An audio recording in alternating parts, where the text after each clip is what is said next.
اللہ تبارک و تعالیٰ نے جب انسانوں کی تخلیق فرمائی، یہ ارادہ فرمایا کہ انسانوں کو وجود عطا کرنا ہے، اس مالک حقیقی نے جتنی بھی انسان کی مادی، روحانی، اخلاقی ضرورتیں تھیں، بڑے ہی احسن انداز میں ان ساری ضرورتوں کو پورا کی۔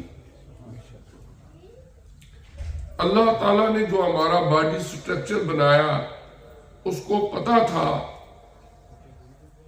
کہ یہ زمین پر جب زندہ رہیں گے انہیں آکسیجن کی ضرورت پڑے گی۔ اس نے فری آف کاسٹ اس زمین کے اوپر اس کا اہتمام کر دیا۔ جو لوگ کسی بیماری میں مبتلا ہوتے ہیں، اگر انہیں تھوڑی دیر کے لیے وہ خرید کے مصنوعی آکسیجن لگانی پڑے تو ان کو پتہ چلے کہ اس کی کتنی کاسٹ ہوتی ہے، اور ہم ہر روز ہر سانس کے ساتھ اللہ کی اس زمین کے اوپر اس نعمت کو استعمال کرتے ہیں۔ پھر اس کے بعد ہماری وجود کو، ہماری باڈی کو جو کچھ چاہیے تھا، کھانا پینا، ہر چیز اللہ نے زمین کے اندر پیدا کر دی۔ اور اس کا ایک یہ ہے کہ انسان کا وجود چونکہ مٹی سے بنا، اور ہم جو کچھ بھی کھاتے ہیں وہ مٹی سے ہی پیدا ہو۔ پانی بھی ہم زمین سے ہی نکالتے ہیں بور کر کے۔ اس کے علاوہ آپ پھل دیکھیں، اناج دیکھیں، سبزی دیکھیں، جو کچھ بھی کسی بھی شیپ میں اس کو ڈال کے آپ نے اس کو اپنی غذا بنانا ہے،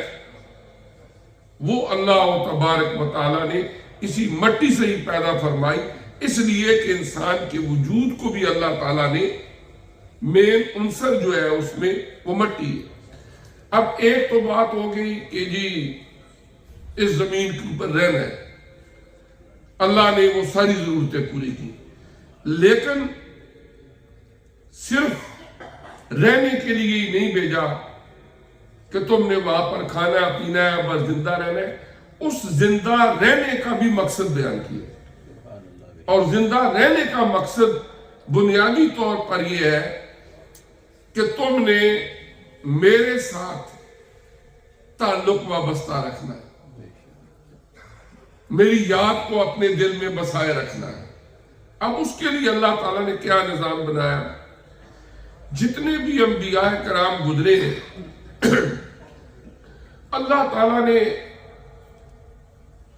دو ایسے اجرام فلکی میں سے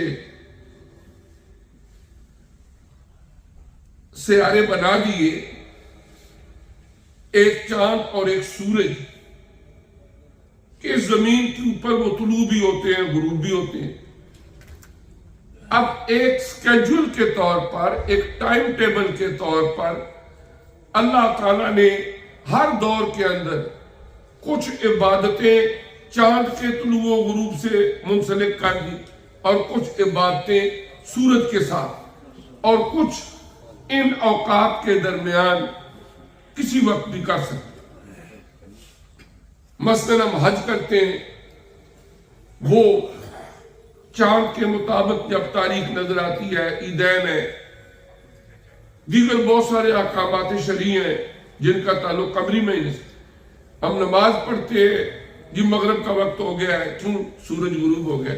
عصر کا ٹائم ختم ہو گیا ہے، کیونکہ ابھی سورج غروب ہو گیا۔ فجر کے ٹائم سورج طلوع ہونے سے پہلے پہلے، پھر جب اینڈ سر پہ ہو سورج زوال کا ٹائم ہے، اب نماز نہیں پڑھنی، زوال کا ٹائم ختم ہوا ہے، آپ کا زور شروع ہو گیا، تھوڑا سورج ڈھل گیا ہے، عصر آ گئی ہے۔ یعنی اللہ تعالیٰ نے ایک ایسا نظام انسانوں کو دے دیا، ہر دور کے اندر نمازیں بھی رہیں، روزے بھی رہے، جس طرح قرآن نے خود ان چیزوں کو بیان فرمایا ہے۔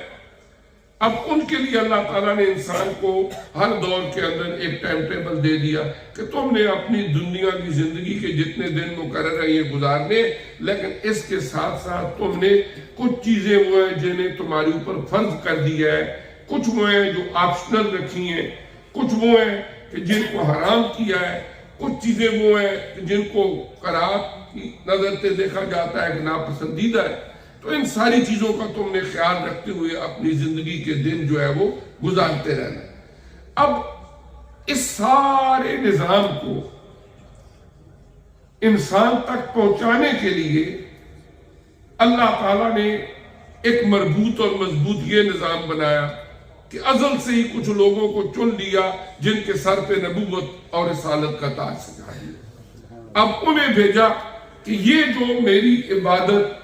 میرے ساتھ تعلق، میرا ذکر اذکار کرنے کا طریقہ ہے، چونکہ اس زمین کے اوپر طرح طرح کے فسادات ہوں گے،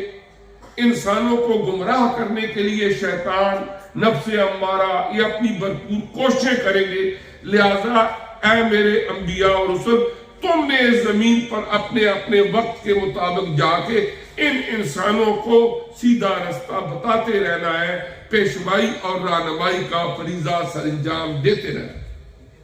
اب جس وقت ایک وقت وہ آیا کہ انسانیت کہاں حضرت آدم علیہ السلام سے جب یہ سفر شروع ہوا، کم و بیش 1,24,000 انبیاء کرام اس زمین پر انسانوں کی ہدایت کے لیے تشریف لاتے رہے۔ جب انسانیت بالکل اپنے پیک پہ پہنچ گئی، کلائمیکس پہ پہنچ گئی، عالم شباب تک پہنچ گئی، اللہ تبارک و تعالیٰ نے آقا نامدار، مرشد قلب و نظر حضرت محمد مصطفیٰ صلی اللہ علیہ وآلہ وسلم کو ختم نبوت کا تاج پہنا کے اس زمین پر مبعوث فرمایا کہ اب آپ کے بعد تا قیام قیامت کوئی اور نبی نہیں آئے، آپ اللہ تعالیٰ کے آخری نبی اور آخری